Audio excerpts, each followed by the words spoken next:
Under the soft orange wash of Rishikesh dust, the air held its breath.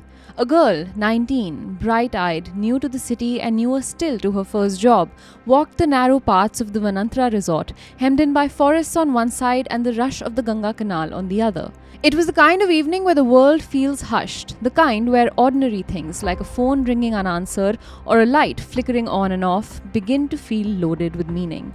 And for days after that dusk, the only thing louder than the silence surrounding her absence was the rising voice of a father searching for his daughter, denied help at every turn. No FIR, no urgency, just a closed door at every police station he visited. The roads he walked were met with apathy, even as each hour that passed pulled Ankita further from reach. By the time the news broke, it had already been 6 days. 6 days of unanswered questions. 6 days of phone calls met with lies. 6 days before the Ganga revealed what the system tried to bury. This is the story of that Rishikesh resort, that 2022 evening, and that girl. This is the story of Ankita Bhandari.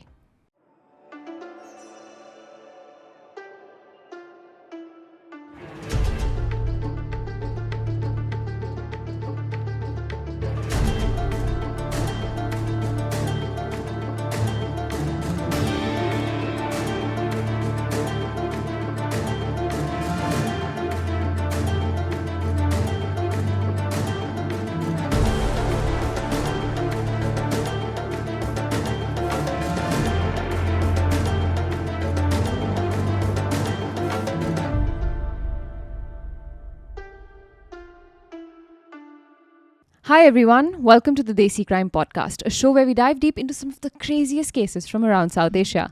I'm your host Aishwarya. And I'm Aryan.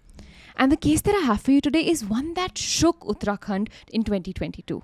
Aishwarya, many of our listeners listen to Desi Crime while they're trying to sleep, while they're doing chores. Some also say they used Desi Crime to get over a LASIK surgery or surgeries of many kinds. Currently, I'm in that predicament where my mouth is sore as all hell because of a gum surgery. And I'm hoping this story and your storytelling techniques bring me the same adrenaline and relief. And a little bit of distraction from the pain. A little bit of distraction mouth. From the pain, guys. So if Aryan looks drugged, it's not that he's taken something. He's just really, really sick. Yeah.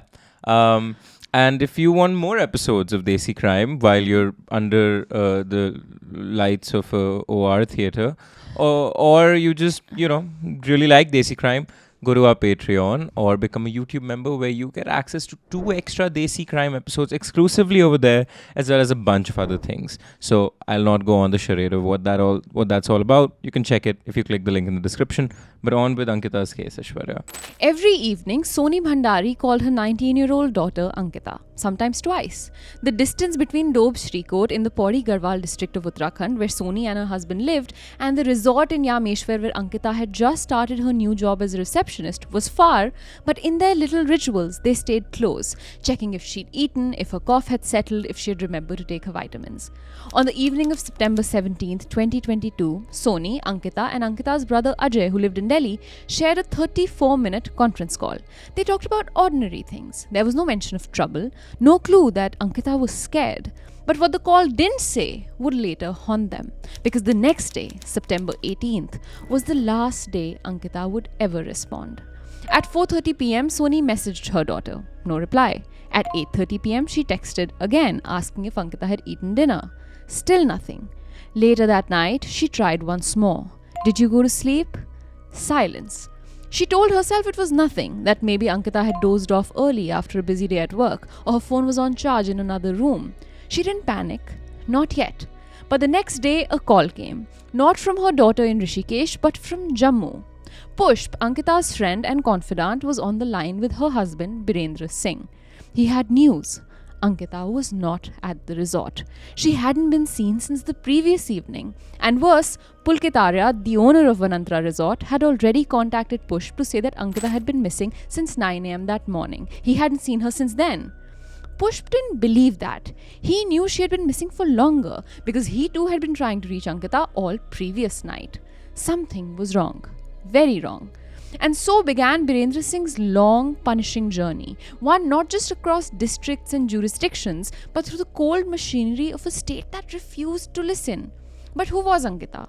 What is the Vanantra Resort, and how did it end up becoming the center of this mystery? For that, we will go back in time to the year 2003 when Ankita Bhandari was born. Ankita Bhandari was born on the 11th of November 2003 in a small village called Dob Shrikot, nestled in the hills of Pauri Garhwal. Bright, disciplined, a quiet kind of determined. She went to the Bhagat Ram Modern School in Pauri and graduated in 2020, scoring 88% in her intermediate exam. But that year, as she was graduating, the world found itself engulfed by the pandemic. Yet Ankita didn't stop dreaming. With campuses shut down across the country, Ankita enrolled in a one-year hotel management certificate course at the Shriram Institute in Dehradun, where for the first 3 months, June 2021 onwards, she attended online classes on her phone. I thought you were about to say Rayansh College of Hospitality. Oh my god, nothing annoys me more. Rayansh that College, song. Hotel Management. I think Gangnam Style and that, like, I love it.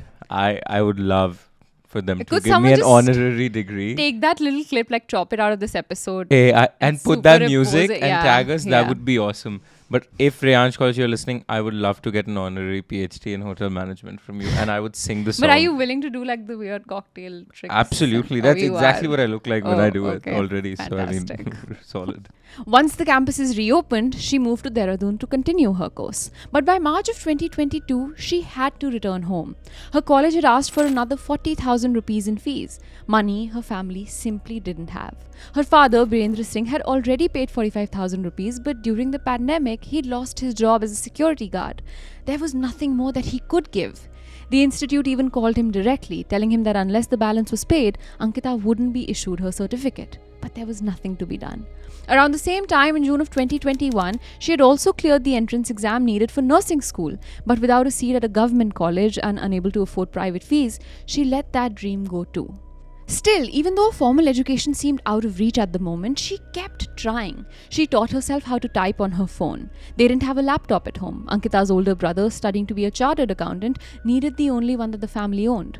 So she waited for a time when she'd get her own, when she could learn how to operate a computer properly. Instead, she taught herself stenography, again through her phone.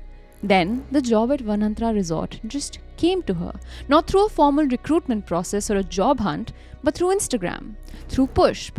He was her friend, her online confidant. He lived in Jammu, and when he came across an opening at a resort near Rishikesh in Yameshwar, he spoke to the owner, a man named Pulkit Arya, on Ankita's behalf.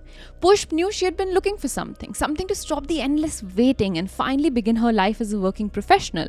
And Pushp explained all of that to Pulkit Arya.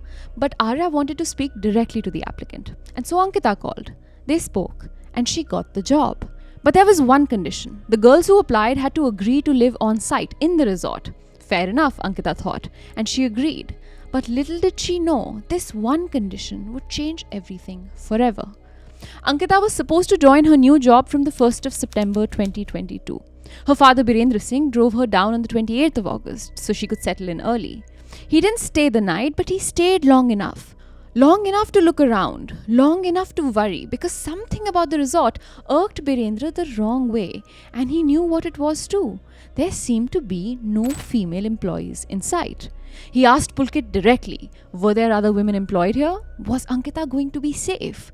Pulkit told him there had been a couple from Meerut, but they were let go after being caught stealing. After that, it was true there weren't many women there, but he added that his father Vinod Arya owned an Ayurvedic candy factory nearby that employed several women who all lived in the vicinity. He said Ankita would be fine. It also helped that Vinod Arya, Pulkit's father, wasn't some random factory owner.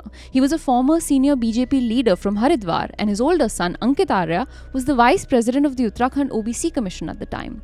Politics in alignment or not, this was a well-known family running multiple businesses in the area.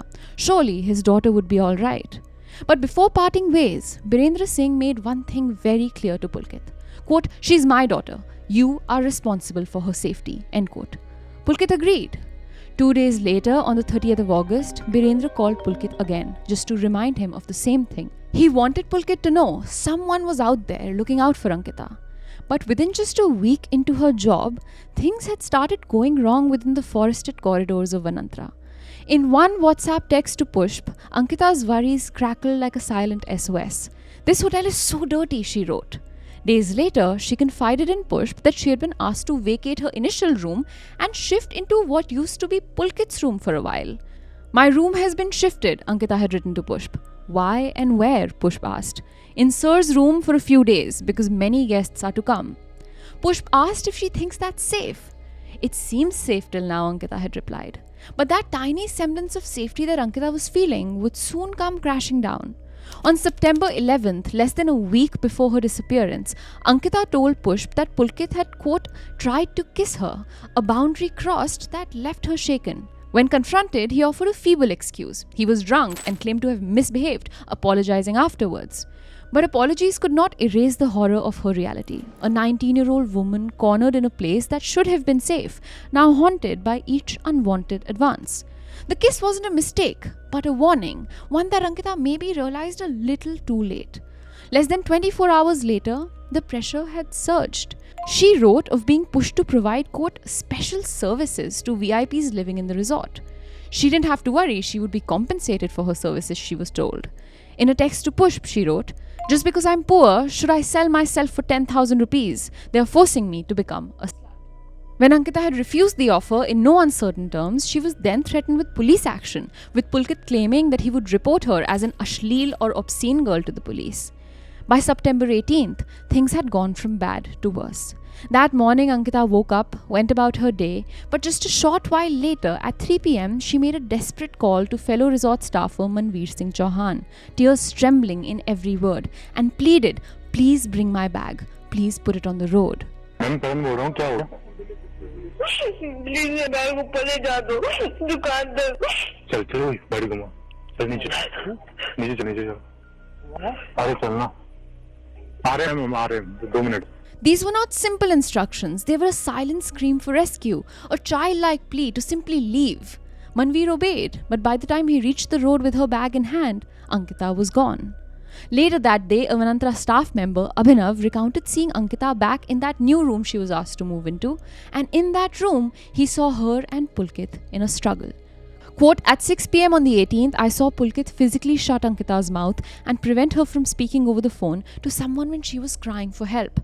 After which, he was in Ankita's room for an hour behind closed doors. Ankit Gupta, the assistant resort manager, also came dancing into her room, and then the windows too were closed by Pulkit, as the boys sitting at the reception could otherwise see inside." End quote. Abhinav assumes that after this, Pulkit went on to sexually assault Ankita. That evening, Ankita had a conversation with Pushp at around 8 p.m. while she seemed to be out somewhere. "Please take me away from here. I'm very scared," she said in her final admission of terror. And then by 9 p.m., her phone went dead. And this was after Ankita had promised to call Pushp by 8:30 p.m. That call never came, and the silence was deafening. And in his panicked state, he ended up contacting Pulkit, whose phone wasn't switched off, but who also did not answer for the rest of the night. After that evening, Ankita was nowhere to be found. When Pushp finally was able to get in touch with Pulkit the next morning, he ended up recording their calls together, where he confronted Pulkit about Ankita's whereabouts, recordings that we're about to play for you. And after that, we'll dissect what we heard in it. आपका phone क्यों लिया था उन्होंने? मेरा phone, उसका phone switch off हो गया था, बैटरी डाउन हो गई थी उसकी, उसे तुमसे बात करनी थी। जब मैंने आपको फोन किया था ना 9 बजे, तो उस टाइम पे वो मेरे साथ ही थी और उसने मेरे से मेरा फोन लिया और उसके बाद फिर मैंने उसे कहा कि फोन दे दे। उसने कहा कि मैं आपको मॉर्निंग में दे दूंगी फोन, और आपने दे दिया? भाई मेरे फोन में मुझे रात में क्या करना था फोन का? सीसीटीवी तो होंगे ना प्रॉपर्टी के? हाँ, चेक तो करता हूँ मैं सीसीटीवी क्या है, क्या चल रहे हैं, क्या है, क्या स्थिति है। नहीं चलते तो होंगे, ऐसा थोड़ी ना कि नहीं चलते होंगे, सीसीटीवी ऐसा है। देखो पुष्प, हाँ जी बोलिए। मेरे साथ ना, मैं आपसे ज्यादा जिम्मेदार व्यक्ति हूँ, समझ रहे हैं आप? मुझे ना मतलब क्या बोलते हैं, ये सब सिनेरियो ना मुझे कचोट रहा है। मतलब मुझे समझ में बात नहीं आ रही कि क्या आपके साथ तो नहीं है वो। मुझे सच सच बात ये बताइए। सर ऐसा होता तो मुझे आपको कॉल करने की क्या जरूरत थी, बताइए। मैं अपने घर पे हूँ, मेरी लोकेशन देखिए आप। और इतनी जल्दी पॉसिबल नहीं हो सकता, यहाँ से 13-14 घंटे की जर्नी है। Now here is a breakdown of what is happening in this call. First, some basics. In this call, Pulkit's version of the story is that he too has noticed that Ankita is missing and has started a search for her in the hotel and the areas around it. But he says that she has disappeared the morning of the 19th, the day that this call is taking place. But Pushp knows that Ankita has been unreachable since the night before, which is the 18th, despite telling him that she'll call him. In this call, Pushp asks Pulkit directly, "Where is Ankita?" Pulkit's voice is smooth but evasive. "We left with Ankita in the evening. We went to Rishikesh, came back to the resort around 9. She had dinner. Next morning, she was gone. We started looking for her." Now, by "we left with Ankita," he means him, Ankit Gupta, who's the assistant resort manager, and Saurabh Bhaskar, who's the resort manager. These three men now, in Pushp's mind, have become the center of this case because they seem to be the last three people known to be with Ankita. Pushp now, by this point in the call, is wondering why Pulkit didn't pick up his calls the night before, to which Pulkit had a story. Ankita had taken his phone for the night because her phone had died, and Pulkit had just given it. Pushp clearly finds that weird. "She asked for your phone for the night and you just gave it?" he asked. "Why will I need my phone at night?" Pulkit slammed back, trying to make the situation sound normal. At one point, Pushp asks if he's found his phone yet, and Pulkit says he hasn't. When he sent a staff member to get his phone back from Ankita is when he was informed that Ankita wasn't in her room. Her dinner from last night was still lying uneaten, and all of her belongings were still in the room, but Ankita was nowhere. Even as Pushp tried to piece together what was happening, Pulkit kept circling, deflecting blame. "Is Ankita with you?" he asked, flipping the suspicion onto Pushp. "She was talking to you all the time," he said. Pushp, bewildered and outraged, replied, "I'm very far away. How can Ankita be with me? You were the ones with her last. You need to search for her, or you'll be in serious trouble." At one point in the call, Pushp asks if he's checked the CCTV cameras in the resort, to which Pulkit gets noticeably defensive and says firstly that he'll have to see whether or not the CCTV cameras are working, and secondly that he's more responsible than Pushp and he wants to find Ankita more than anything else. Behind Pulkit's carefully chosen words though, Pushp was beginning to understand what no friend ever wants to believe, that someone he knew, someone Ankita had once trusted, had already maybe done something that could not be undone. And that is when Pushp finally contacted Ankita's father. At 6:30 p.m. on September 19th, Ankita's father Birendra, now aware of his daughter's disappearance, took a jeep from his village and drove to Pauri police station where he laid out the facts. His daughter hadn't responded in over 24 hours. She hadn't messaged. Her friend feared she had vanished from her workplace. The resort owner didn't know where she was either. It was a matter of urgency, of life and death. But the officers didn't file anything. Instead, they told him to go to the Muniki Reti Thana. At Muniki Reti, Birendra Singh told the story again, and they turned him away again, telling him to try the Kotwali Thana in Rishikesh instead. By the time he reached Kotwali, it was midnight. The streets were empty. His phone battery was nearly drained, but his voice hadn't lost urgency. "My daughter is missing," he said again. Kotwali police told him something new. The case, they said, came under the jurisdiction of the Patwari, the revenue police. They couldn't help. Each of these inspectors, these patwaris, these chowkis, had completely ignored the national guidelines on a zero FIR, which is an FIR that can be filed at any police station, regardless of the jurisdiction where the crime occurred. The term zero refers to the fact that it's not initially assigned a regular FIR number, but rather a zero, and then is transferred to the right jurisdiction by the police themselves. This concept, recommended by the Justice Verma Committee formed after the Nirbhaya case, ensures that in emergencies such as missing persons cases like this one or sexual assault cases, a victim or their family need not be turned away. Despite this being embedded into the national guidelines though, Ankita's father was meant to experience exactly what the guidelines were made to prevent. Now agitated but more worried about his daughter's whereabouts than ever, Birendra spent the night in Rishikesh, in his jeep, and then at the break of dawn on what was now the 20th, he began again. I could blame it on bad apples. When you say in cop syrup, bad apples, very few bad apples, but mostly everybody is good. Mm-hmm. If it was one thana that turned them away, that wanted to deflect the work that comes with filing an FIR. Because, at Desi Crime, we love talking about when the police does a great job, but it must be highlighted that these are issues that especially poor people or people from lower stratas face on a regular basis. If it was one thana, I would have said bad apples. Look, the other thana did take it on. Mm-hmm. It's 4 police stations that have deferred it. Yep. Each hour gone into deferring the case delays the possibility of finding her alive. And that stat of a missing persons case, those initial 72 hours They're and the the odds most decreasing, they're so critical. And the worst part is when he finally does get to the thana of the right jurisdiction, it's still a mess there. This time in the morning of the 20th, Birendra tried the Lakshman Jhula Thana. Again, he was directed to Patwari Chowki Chila. From there, yet another redirection, Kandakhal Chowki. But this time he was given a contact number for him to reach out to at that chowki. He was given the number of Patwari Vibhav Pratap. When Birendra reached this chowki in a hunt for Vibhav Pratap at 11:30 that morning, his now singular source of hope, he learned something that made his stomach churn. Pulkit Arya, the man who had reported Ankita missing, the owner of the resort, had already spoken to Patwari Vibhav. He had suggested that no action be taken on the disappearance of Ankita for 24 hours. And then Patwari Vibhav Pratap went on leave without handing over the case to anyone. Inside the chowki, the now officiating Patwari, Vivek Kumar, was there. Ishwara, something interesting about what the Patwari are, which is a police force, but it is specifically found in Uttarakhand. They're called Patwari, which means a land or a village accountant, but that's not their exact job. They're called the revenue police. They're mostly there for administrative reasons because in the hills of Uttarakhand, you can't have proper police stations and police forces everywhere due to logistical and financial reasons. Yeah. And but the revenue police, the Patwaris, do have some curbed powers bestowed upon them that they can initiate homicide investigations while not fully execute them. And conduct initial sort of basic investigations as we will see in this case. So now inside this chowki, the new Patwari was there, Vivek Kumar, but so were others. Pulkit Arya, his father Vinod Arya, a man of political influence, Pulkit's wife, 2 members of the resort staff, Saurabh and Ankit. While this group spoke to Patwari Vivek Kumar, Birendra was told to wait outside and he sat. He sat for 3 hours. But no one called him in. Eventually, he entered the room himself, demanding answers, only to be told to wait again. And like that, another hour passed. Finally, unable to endure the silence any longer, he walked in and demanded his daughter's disappearance be recorded. He needed to file an official report, but Patwari Vivek Kumar refused. Pulkit's report had already been filed. That would suffice, he told the father, but Birendra wasn't taking no for an answer. And so giving in, Vivek Kumar allowed him to file a report, if it can even be called that, because in that report, Birendra was allowed to write one single sentence. My daughter is missing. No receipt for this report was ever given to Birendra. Then came the second blow. He was allowed to read Pulkit Arya's missing report.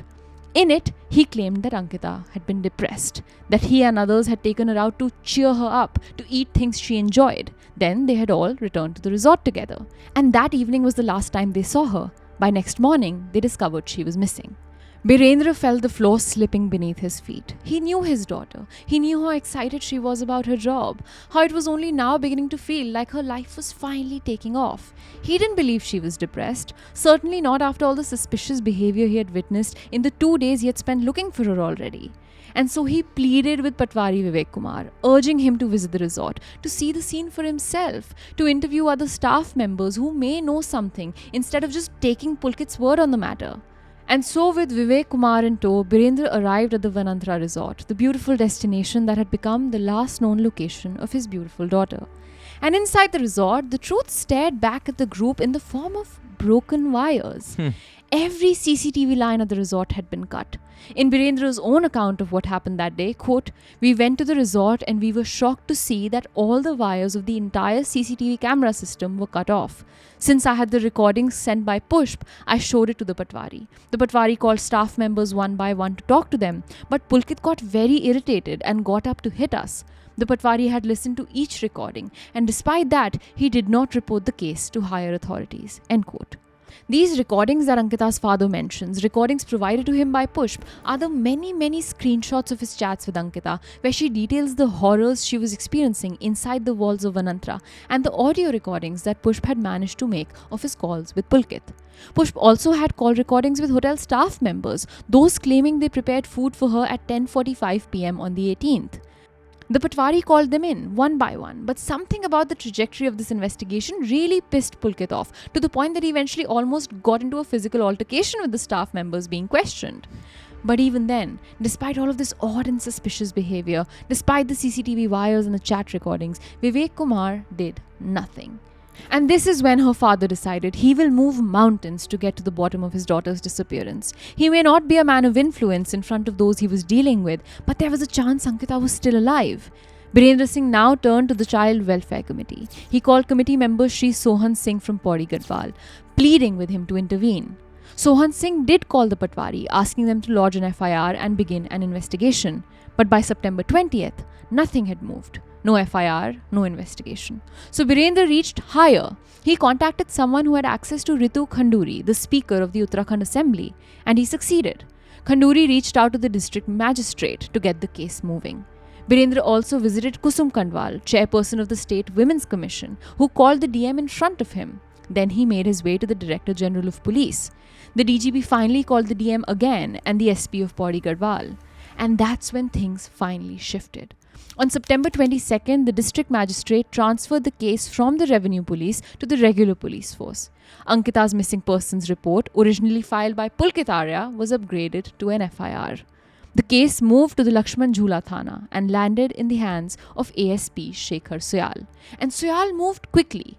He, based on Pulkit's account that Ankita was taken to Rishikesh the night she vanished, went on a hunt for CCTV footage. And he found something. He uncovered chilling footage from a barrage on Chilla Road and from resort cameras, showing Ankita climbing onto a scooter behind Pulkit Arya. Resort manager Saurabh Bhaskar and assistant resort manager Ankit Gupta followed close behind on a motorcycle. Now the inspector raided Vanantra Resort and quickly arrested Saurabh Bhaskar, now confirmed to be one of the last 3 men known to be with Ankita in Rishikesh. The others had fled though. But by the early hours of the 23rd, Vinod Arya, Pulkit's father, brought his son Pulkit and the assistant resort manager Ankit Gupta in to surrender. Later that day, they were arrested. Birendra still remembers the moment in the police station when Vinod Arya had the gall to ask him, "Has the girl been found?" Birendra's voice did not shake. "Ask your son," he said. In Rishikesh, the public began protesting. They demanded that Ankita be produced within 24 hours. They wanted pressure to build on the accused and on the police who had done very little for so many of the initial few days.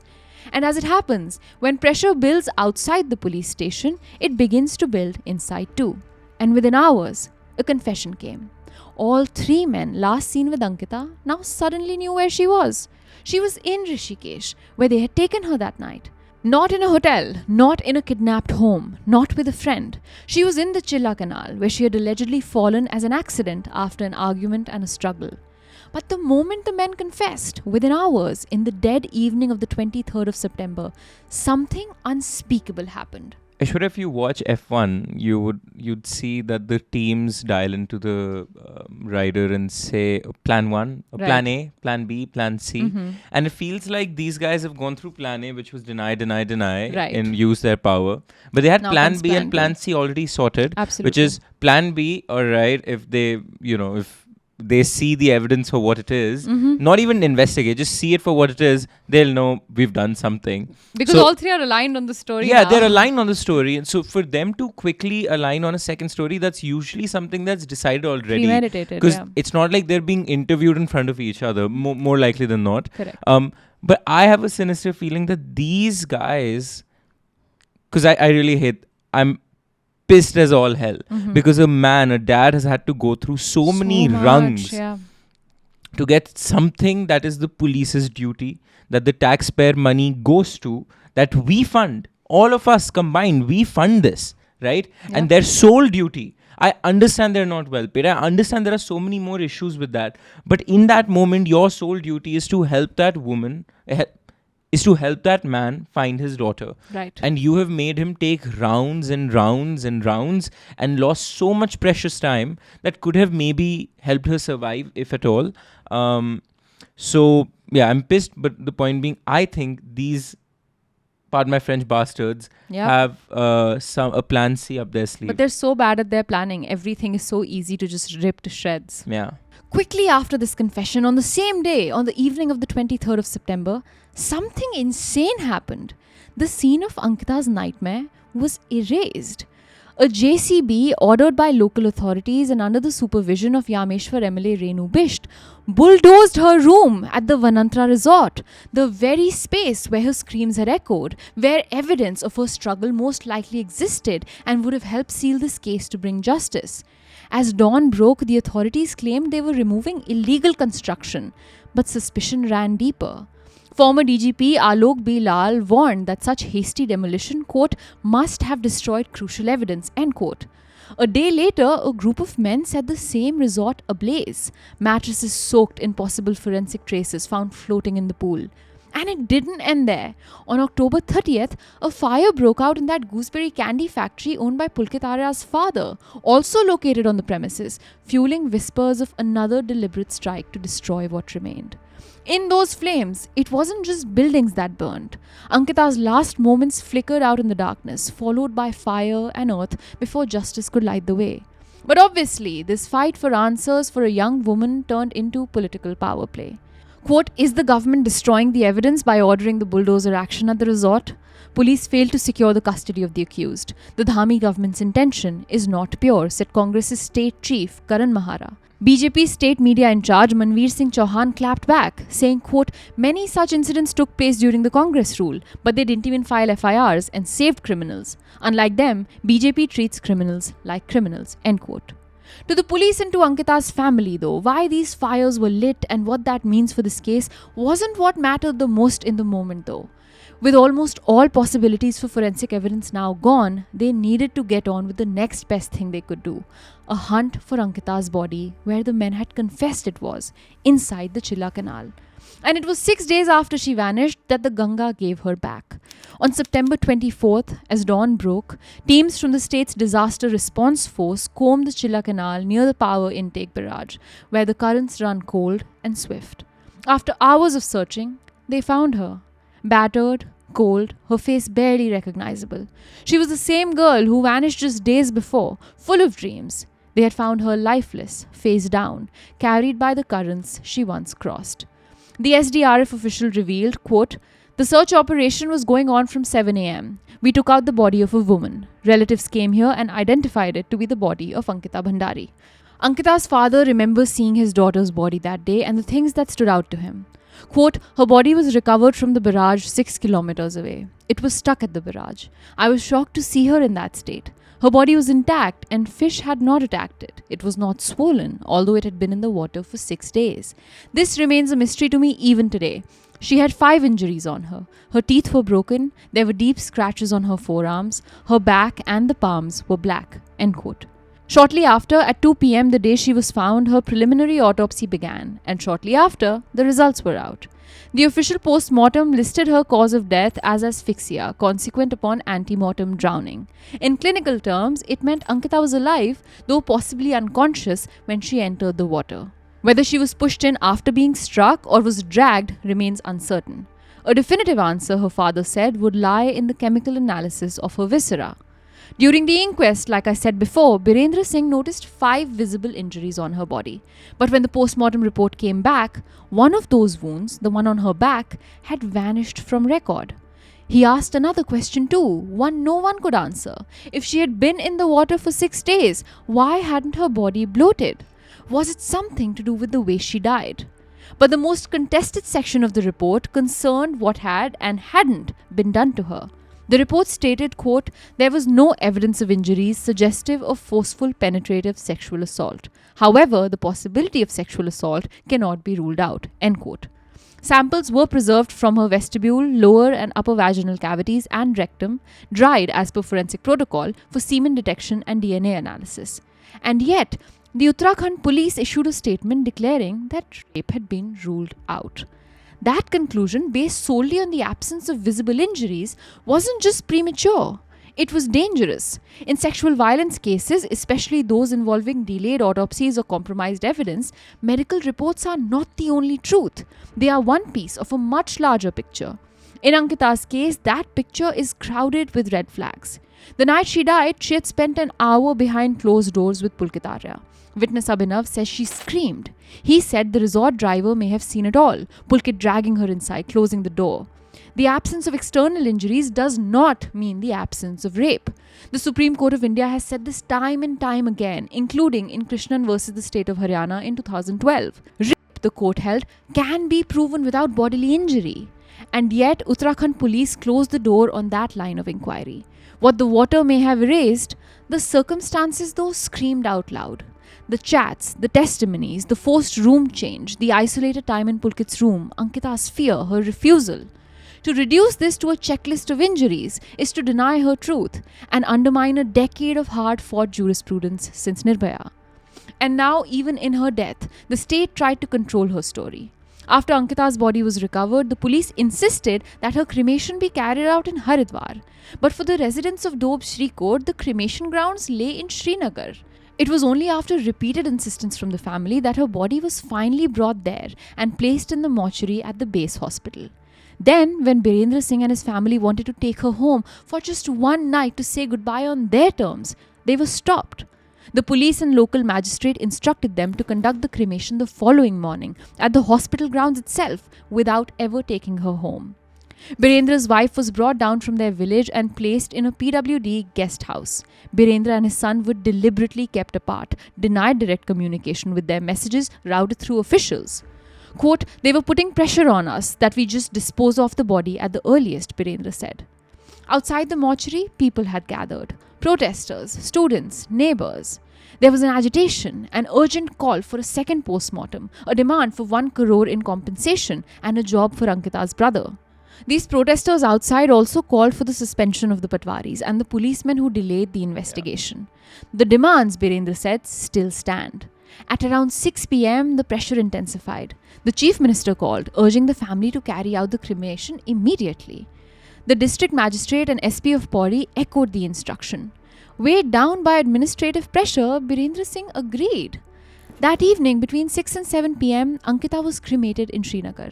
But the cruelty didn't end there. The family, who were all being kept separately, were told that Ankita's mother was in the ICU, too unwell to attend. Birendra was led to believe that the trauma had broken her physically, but later he learned the truth. It was all lies. She was neither critical nor medically sick, he said. Even in her final moments, Ankita was denied her mother's farewell. Then, when the family received a digital copy of the final post-mortem report, it contained no mention of broken teeth, an omission that raised new doubts for the family. But now that Ankita was cremated, the system hoped that these doubts and this case would cool down. It didn't.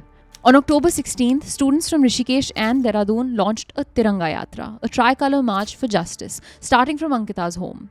Their destination was Vanantra Resort, the site of her last known hours. They were turned away. The march ended at a dharna site in Rishikesh the next day and ended with 32 protesters detained. With all of this pressure, the wheels of justice began to turn though, but only after months of inactions, petitions and protests. In October 2022, Uttarakhand's High Court instructed the Special Investigation Team, the SIT, to submit a status report along with a case diary by the 3rd of November, demanding transparency after questions were raised about destroyed evidence and delayed action. A follow-up order in November confirmed the court's requirements of details, particularly around the bulldozing of the resort before evidence could be secured. The legal saga officially began in Kotwar District Court on January 30th, 2023. The prosecution delivered a detailed 500-page charge sheet presenting testimony from 47 witnesses, including hotel staff, law enforcement and forensic experts, as well as CCTV and WhatsApp evidence. Court proceedings unfolded under high security. During the trial, since DNA evidence was nil, one key piece of circumstantial evidence became the center, that final CCTV footage, in what is called the last scene theory. The last scene theory in law is a principle used primarily in circumstantial evidence cases like this one to help establish guilt when direct evidence is lacking. The theory suggests that if a person is last seen with the victim and the death occurs within a short period of that sighting, the burden of explanation shifts to the person last seen with the victim. And that CCTV footage put Pulkit, Ankit and Saurabh right next to Ankita minutes before what is considered to be her time of death. The prosecution came forward to allege that the confrontation began when Ankita threatened to expose illegal activities at the resort, leading to a scuffle before the men threw her into the water. They called multiple witnesses, including a former employee at Vanantra, a receptionist named Rishita, who described her horrors working there. She and her husband, who both worked at the resort, revealed how she too was pressured by Pulkit to get into it with the VIP guests at the resort. When the couple resisted, they were both threatened by Pulkit and a local Patwari police officer. They had also both first-hand witnessed the countless drugs and women that flowed through the veins of Vanantra like water, making it an unsafe work environment for any woman, sex worker or not, which is what had prompted the couple to quit their job before Ankita joined. Now, while the prosecution argued Ankita's death was homicide fueled by sexual coercion and a cover-up to protect Vanantra's history of selling drugs and selling sex within its walls, the defense maintained a different theory. They argued that Ankita was depressed, upset about wanting to marry her friend, for which she would have to run away from home. They claimed she took her own life by jumping into the canal. Then, after 2 years and 8 months of back and forth over witnesses and theories and evidence, came a verdict with national repercussions. On May 30th, 2025, the Kotwar Sessions Court convicted Pulkit Arya, Saurabh Bhaskar and Ankit Gupta. Wow. Thank I God! didn't think this is good. Yeah. This is not even the high or supreme. This Yeah, is the yeah, they did it. Let's go. Let's you guys. I'm so pissed at these guys. I feel you. Oh Yeah. my God. And it actually gets better from Oh here. This my- is, yeah. You know what, Aishwarya? You know what? My tooth pain is better now. I'm so glad. My tooth pain is better If nothing now. else came, this came. Some justice. I was hopeless. I was completely hopeless about this Yeah. case. All 3 men were to receive life imprisonment under multiple charges, including murder, destruction of evidence, criminal conspiracy, sexual harassment, and violations of the Immoral Traffic Prevention Act. The trial was hailed as a breakthrough, but the fight wasn't over. While the family do breathe a sigh of relief, they were left heartbroken at multiple points across this ordeal. They have openly criticized the SIT's pace and its independence, alleging continued political pressure and cover-up. Their call for a CBI inquiry, strengthened by a High Court petition from journalist Ashutosh Negi, is still unresolved. A Supreme Court hearing in March 2023 reviewed a sealed government status report, but no decision has been made on whether the case will be handed over to federal investigators. The question of who the VIP was that Ankita was being coerced into prostitution with is still a mystery that looms large over this case and may never be resolved. अगर उत्तराखंड की जनता अगर मेरे साथ न देती तो मेरे बच्चे जो वहाँ पे जो इन्होंने नहर में धकेली थी वो भी शायद नहीं मिलती मुझे. इसलिए मैं संतुष्ट नहीं हूँ. इनको फांसी की सजा होनी चाहिए. Ankita Bhandari's story isn't just about one girl's murder. It's about cracks in a system that failed her at every turn. In Uttarakhand's booming tourism industry, there are still no internal complaint committees, no enforcement of the Vishaka guidelines or the Sexual Harassment of Women at Workplace Act of 2013, leaving countless young women like Ankita vulnerable and unprotected. But there is a silver lining. When public outrage forced action, the BJP expelled Vinod Arya and Ankit Arya, Pulkit's father and brother, after Pulkit's own confession on September 24, 2020. Patwari Vibhav Pratap Singh, who sat on Ankita's missing persons complaint, was eventually suspended and arrested after the SIT team took over. But MLA Renu Bisht, who oversaw the bulldozing of the crime site, remains in office, despite her name emerging in court testimony about erasing evidence. Today, Ankita lies beneath the earth, not just because someone killed her, but because institutions refused to shield her. Her murder sparked arrests and convictions, but it also exposed a system still stacked against women. Until workplaces create safe channels for reporting abuse, until the powerful are held accountable beyond token expulsions, Ankita's death will continue to echo as both tragedy and warning. The verdict delivered at Kotwar, life sentences for her killers, is a milestone, not a destination. Because real justice means rewriting the structures that allowed this horror to happen in the first place. If you like what we do here at Desi Studios and absolutely love what we're wearing today, this is merch you can go buy all for yourself. You can buy this Desi Crime merch in our YouTube store on the link down below at Kadak Merch. Keep the engines at Desi Studios rolling so we can pay our videographer right behind the camera to make these amazing episodes just for you.